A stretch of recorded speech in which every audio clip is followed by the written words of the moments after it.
Hello hi അസ്സലാമു അലൈക്കും welcome to Asnas kitchen. ഇന്ന് റമദാൻ 9 ഇന്ന് കുറച്ച് സ്പെഷ്യലായിട്ടൊക്കെ ഉണ്ടാക്കിയിട്ടുണ്ട്. അതെന്താണെന്നും ഇന്നത്തെ വിശേഷങ്ങളായിട്ടാണ് വന്നിട്ടുള്ളത്. ഇന്ന് സ്പെഷ്യലായിട്ട് നമ്മൾ ഇറച്ചിയും പൂളയാണ് ഉണ്ടാക്കിയിട്ടുള്ളത്. പിന്നെ സ്പ്രിംഗ് റോളും പിന്നെ പൈനാപ്പിൾ ജ്യൂസും ഒക്കെ ആയിട്ട് ഇന്നത്തെ ഒരു നോമ്പുതുറ വിശേഷമാണ്. അപ്പോൾ എങ്ങനെ ഇറച്ചിയും പൂള ഉണ്ടാക്കാൻ നോക്കാം. അതിനായിട്ട് ഞാനൊരു 1/2 കിലോയോളം ബീഫ് എടുത്തിട്ടുണ്ട്. നന്നായി കഴുകി വൃത്തിയാക്കി എടുത്തിട്ടുണ്ട്. അതിലേക്ക് 2 മീഡിയം സൈസ് തക്കാളി, അതുപോലെ തന്നെ 2 വലിയ ഉള്ളി, 2 പച്ചമുളക്, ഒരു പിടി കറിവേപ്പില, പിന്നെ ഇഞ്ചി 2 ഇഞ്ച്, 4-5 ചെറിയ ഉള്ളി, വെളുത്തുള്ളി എല്ലാം കൂടി പേസ്റ്റാക്കി എടുക്കും വേണം. ഇപ്പോൾ ഞാൻ ബീഫ് നന്നായി കഴുകിയെടുത്തത് ഇത് കുക്കറിലേക്ക് ഇട്ട് കൊടുത്തു. പിന്നെ നമ്മൾ തക്കാളിയാണ് ചേർത്ത് കൊടുക്കുന്നത്. അപ്പോൾ ഞാൻ 2 തക്കാളി ചേർത്ത് കൊടുത്തിട്ടുണ്ട്. പിന്നെ ഞാൻ നേരത്തെ കട്ടാക്കി വെച്ചിട്ടുള്ള വെജീസ് ഇല്ലേ, നമ്മൾ വലിയ ഉള്ളി, പച്ചമുളക്, കറിവേപ്പില ഇതും കൂടി ചേർത്ത് കൊടുക്കുകയാണ്. പിന്നെ ഈ ഇഞ്ചി, വെളുത്തുള്ളി, ചെറിയ ഉള്ളിയും കൂടി ഒന്ന് അരച്ചും കുറച്ച് പേസ്റ്റാക്കി കൂടി എടുക്കുന്നുണ്ട്. അപ്പോൾ ഒരു കൈപ്പിടി കറിവേപ്പില കൂടി ചേർത്ത് കൊടുക്കുകയാണ്. അപ്പോൾ ഇഞ്ചി വെളുത്തുള്ളി പേസ്റ്റും കൂടി ചേർത്ത് കൊടുത്തു. ഇത് നന്നായിട്ട് മിക്സ് ചെയ്തെടുക്കണം. പിന്നെ ഞാൻ ഇതിലേക്ക് കുറച്ച് മസാലപ്പൊടികൾ കൂടി ചേർക്കുന്നുണ്ട്. ഒരു ടേബിൾ സ്പൂണോളം തന്നെ മുളക് പൊടി ചേർത്ത് കൊടുക്കുന്നുണ്ട്. പിന്നെ ഒരു 1/2 ടേബിൾ സ്പൂണോളം മഞ്ഞൾപ്പൊടിയാണ് ചേർത്ത് കൊടുക്കുന്നത്. പിന്നെ നമുക്ക് മെയിനായിട്ട് വേണ്ടത് 2 ടേബിൾ സ്പൂണോളം മല്ലിപ്പൊടിയാണ്. പിന്നെ ചിക്കൻ മസാല ഉണ്ടോ, മീറ്റ് മസാല ഉണ്ടെന്നുണ്ടെങ്കിലൊക്കെ ചേർത്ത് കൊടുക്കാം. ഞാൻ അതൊന്നും ചേർത്ത് കൊടുക്കുന്നില്ല. ഞാൻ 2 ടേബിൾ സ്പൂണോളം മല്ലിപ്പൊടിയാണ് ചേർത്ത് കൊടുക്കുന്നത്.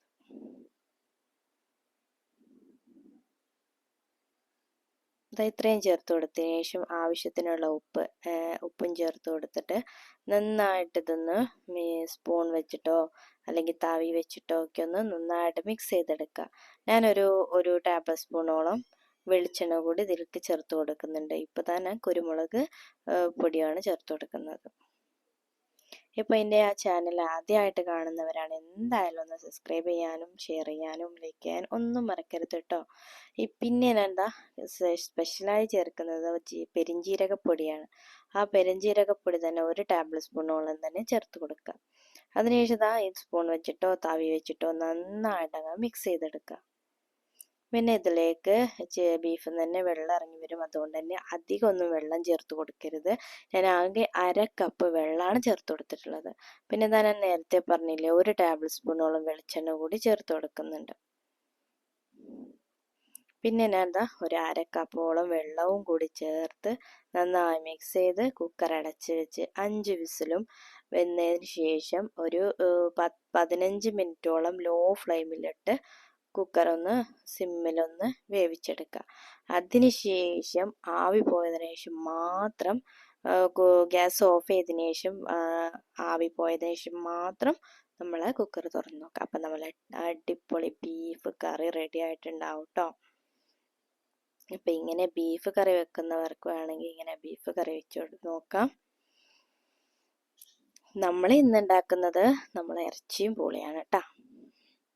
ഞാൻ കുക്കർ അടച്ച് വെച്ച് 5 വിസിലും നേരത്തെ പറഞ്ഞ പോലെ തന്നെ 5 വിസിലും പിന്നെ ഒരു 15-20 മിനിറ്റ് മീഡിയം ഫ്ലെയിമിൽ ഇട്ട് കൊടുക്കുക.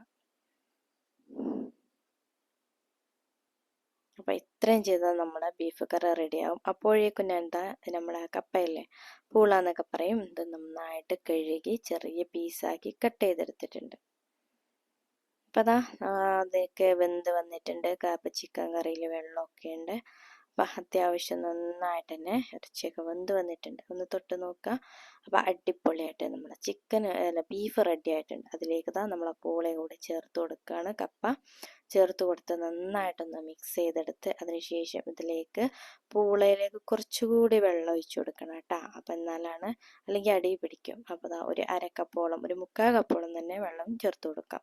അതിനുശേഷം കുറച്ചുകൂടി ഉപ്പിട്ട് കൊടുത്ത് വീണ്ടും കുക്കർ അടച്ച് വെച്ച് 2 വിസിൽ, കറക്റ്റ് 2 വിസിൽ മാത്രം മതി. അത് വരുന്നവരെ ഒന്ന് വെയിറ്റ് ചെയ്യുക. അതിനുശേഷം ആവിയൊക്കെ ഒന്ന് തുറന്ന് നോക്കിയിട്ടുണ്ട്. അപ്പം നന്നായിട്ട് ഇറച്ചിയും പൂള റെഡിയായി വന്നിട്ടുണ്ട്. പിന്നെ ഒരു ചീനച്ചട്ടി വെച്ചു, ഒരു ടേബിൾ സ്പൂണോളം വെളിച്ചെണ്ണ ഒഴിച്ചു കൊടുത്തു. അതിലേക്ക് നമ്മൾ കുറച്ച് ചെറിയുള്ളി, ഒരു 3 ചെറിയുള്ളിയോളം ചെറുതായിട്ട് അരിഞ്ഞെടുക്കുക. നന്നായിട്ട് ചൂടായി വെളിച്ചെണ്ണയിലേക്കിട്ട് നന്നായിട്ട് മൂപ്പിച്ചെടുക്കുക. അപ്പോൾ നന്നായിട്ട് തന്നെ മൂപ്പിച്ച് വരണം. ആ ബ്രൗൺ കളർ ആവുന്നവരെ വെയിറ്റ് ചെയ്യുക. പിന്നെ അതിലേക്ക് നമ്മൾ നേരത്തെ കറിവേപ്പില ചേർത്തിട്ടുണ്ട്. എന്നാലും ഒരു കൈപ്പിടിയോ അല്ലെങ്കിൽ ഒരു 4-5 അല്ലി വെളുത്തുള്ളി കൂടി നമ്മുടെ കറിവേപ്പില കൂടി ചേർത്ത് കൊടുത്താൽ നല്ല ടേസ്റ്റ് ഉണ്ടാവും കേട്ടോ. അപ്പോൾ അതൊക്കെ മൂപ്പിച്ചത് ഇതിലേക്ക് നമ്മൾ ഇറച്ചിയും പുളിയിലേക്കും ചേർത്ത് കൊടുക്കുകയാണ്. അപ്പോൾ നല്ല ടേസ്റ്റി ആയിട്ടുള്ള അടിപൊളി ഇറച്ചിയും പുളി റെഡി. അപ്പോൾ ഇന്ന് ഞങ്ങൾ നോമ്പ് തുറക്കുക ഇതാണ് കേട്ടോ ഇന്നത്തെ സ്പെഷ്യൽ. അപ്പോൾ അതൊക്കെ റെഡിയായി വന്നിട്ടുണ്ട്. ഇത് നന്നായിട്ട് അങ്ങ് തൂമിച്ചതൊക്കെ ഒന്ന് മിക്സ് ചെയ്തെടുക്കുക കേട്ടോ. അപ്പോൾ കണ്ടാലും തന്നെ നല്ല വായിൽ വെള്ളം ഊറുന്ന നമ്മ അടിപൊളി ഇറച്ചിയും പുളിയാണ്. എന്തായാലും ട്രൈ ചെയ്യാത്തവരാണെങ്കിൽ ഒന്ന് ട്രൈ ചെയ്ത് നോക്കുക, ഫീഡ്ബാക്ക് അറിയിക്കുക. പിന്നെ അതിനുശേഷം നമ്മൾ സ്പ്രിംഗ് റോൾ ഉണ്ടാക്കാൻ പോവാണ് കേട്ടോ. അതിനായിട്ട് ചോപ്പറിൽ ഒരു 2 വലിയ ഉള്ളിയും പിന്നെ 2 പച്ചമുളക് പിന്നെ 2-3 അല്ലി വെളുത്തുള്ളി ഇതെല്ലാം ചേർത്ത് ചോപ്പ് ചെയ്തെടുക്കുകയാണ്. അപ്പോൾ ചോപ്പറിലാകുമ്പോൾ പെട്ടെന്ന് തന്നെ പണിയും കഴിയും, പക്ഷെ നന്നായിട്ട് നൈസായിട്ട് അരിഞ്ഞു കിട്ടും ചെയ്യും. അപ്പോൾ ഒരു പാൻ വെച്ച് കൊടുത്തു. അതിലേക്ക് കുറച്ച് വെളിച്ചെണ്ണ ഒഴിച്ചു കൊടുത്തതിന് ശേഷം നമ്മളിതാ ചോപ്പ് ചെയ്ത് വെച്ചിട്ടുള്ള നമ്മളെ വല്യുള്ളി, പച്ചമുളക്, വെളുത്തുള്ളി ഇത്രയും ആണ് കേട്ടോ. മിക്സ് ചെയ്തിട്ടാണ് ഞാൻ ചോപ്പ് ചെയ്തെടുത്തത്. അത് ഇതിലേക്ക് ചേർത്ത് കൊടുത്തു. നന്നായിട്ട് ഒന്ന് വാട്ടിയെടുക്കുക. നല്ല ബ്രൗൺ കളർ ആവുന്നവരെ വാട്ടിയെടുക്കണം. അടച്ചു വെച്ച് വേവിച്ചെടുക്കണമെങ്കിൽ അങ്ങനെ ചെയ്യാം. എന്താ തുറന്ന് വെച്ചതുപോലെ ഒന്ന് ഇളക്കി കൊടുക്കുക. കുറച്ച് ആവശ്യത്തിനുള്ള ഉപ്പും ചേർത്ത് കൊടുത്തിട്ട് നന്നായിട്ടൊന്ന് അങ്ങോട്ടും ഇങ്ങോട്ടൊക്കെ ഒന്ന് മിക്സ് ചെയ്തെടുക്കുക കേട്ടോ. പിന്നെ ഞാൻ ഇതിലേക്ക് ചേർത്തിട്ടുള്ളത് സ്പൈസസ് ഒന്നുമല്ല, നമ്മളെ ഗരം മസാല. അതാണ് സ്പൈസസിന് വേണ്ടി ചേർത്ത് കൊടുത്തത്. ഗരം മസാല ഒരു ടേബിൾ സ്പൂണോളം ചേർത്ത് കൊടുത്തു. അതിനുശേഷം ചിക്കൻ വേവിച്ചിട്ട് ചോപ്പറിൽ തന്നെ ചോപ്പ് ചെയ്തെടുത്തതും കൂടി ഇതിലേക്ക് ചേർത്ത് കൊടുത്ത് നന്നായിട്ടൊന്ന് മിക്സ് ചെയ്തെടുക്കാം. അപ്പോൾ നമ്മുടെ സ്പ്രിംഗ് റോളിനുള്ള മസാല റെഡി ആയിട്ടുണ്ട്. സ്പ്രിംഗ് റോൾ ഷീറ്റ് ഇതുപോലെ സ്ക്വയറിലാണുള്ളത് കേട്ടോ. അപ്പോൾ തന്നെ ഇതിങ്ങനെ വെച്ച് കൊടുക്കുക, അങ്ങനെ ഉള്ളിലോട്ടൊന്ന് മടക്കി കൊടുക്കുക, ഇതുപോലെ ചെയ്തെടുക്കുക. അപ്പോൾ നമ്മൾ മാവില്ലേ അതൊന്ന് ജസ്റ്റ് ഒന്ന് തടവി കൊടുത്തതിന് ശേഷം രണ്ടറ്റവും ഉള്ളിലേക്കൊന്ന് മടക്കി കൊടുക്കുക. പെട്ടെന്ന് ഉണ്ടാക്കിയെടുക്കാൻ പറ്റും കേട്ടോ. നല്ല ടേസ്റ്റിയാണ്, സമൂസ പോലെയൊക്കെ തന്നെ. പിന്നെ ഇങ്ങനെ ഇതുപോലെ ഉരുട്ടിയെടുത്ത് ഇതുപോലെ ചുരുട്ടിയെടുക്കുക. അപ്പം നമ്മുടെ സ്പ്രിംഗ് റോൾ റെഡി. ചൂടെണ്ണയിലിട്ട് വറുത്ത് കോരുക. അപ്പം നമ്മളെ സ്നാക്കും റെഡി ആയിട്ടുണ്ട്. അപ്പം നല്ല സിമ്പിൾ അല്ലേ? അപ്പം ഉണ്ടാക്കാത്തവരാണെങ്കിൽ ഒന്ന് ഉണ്ടാക്കി നോക്കുക. അപ്പം നമ്മൾ സ്പ്രിംഗ് റോളും റെഡി ആയിട്ടുണ്ട്. നോമ്പ് തുറക്ക് വേണ്ടിയിട്ടുള്ള ഓരോ വിഭവങ്ങളും ഓരോന്നോരോന്നായി ഉണ്ടാക്കിയെടുക്കുകയാണ് കേട്ടോ പെട്ടെന്ന് തന്നെ. അതിനുശേഷം നമ്മൾ പൈനാപ്പിൾ ജ്യൂസ് അടിച്ചു വെച്ചിട്ടുണ്ട്. അതിപ്പോൾ എല്ലാവർക്കും അറിയുന്നതല്ലേ. പൈനാപ്പിളും കുറച്ച് ഐസ് വാട്ടറും പഞ്ചസാരയും ഇട്ട് നന്നായിട്ട് അങ്ങ് മിക്സ് ചെയ്ത് മിക്സിയിൽ അടിച്ചെടുത്തു. ഇതുപോലെ അങ്ങ് ഒഴിച്ചു കൊടുക്കുകയാണ്. അപ്പം നമ്മുടെ ഇഫ്താറിനുള്ള നോമ്പ് തുറക്കുള്ള റെഡി ആയിട്ടുണ്ട്. നമ്മളെ ജ്യൂസ് റെഡി ആയിട്ടുണ്ട്. അപ്പം ഇത്രയാണ് ഇന്നത്തെ സ്പെഷ്യൽ. അപ്പം എല്ലാവർക്കും വീണ്ടും ഒരു ഹാപ്പി റമദാൻ. അപ്പോൾ വീണ്ടും വീഡിയോസ് ആയിട്ട് വരാം. Signing out, Asna Zakir.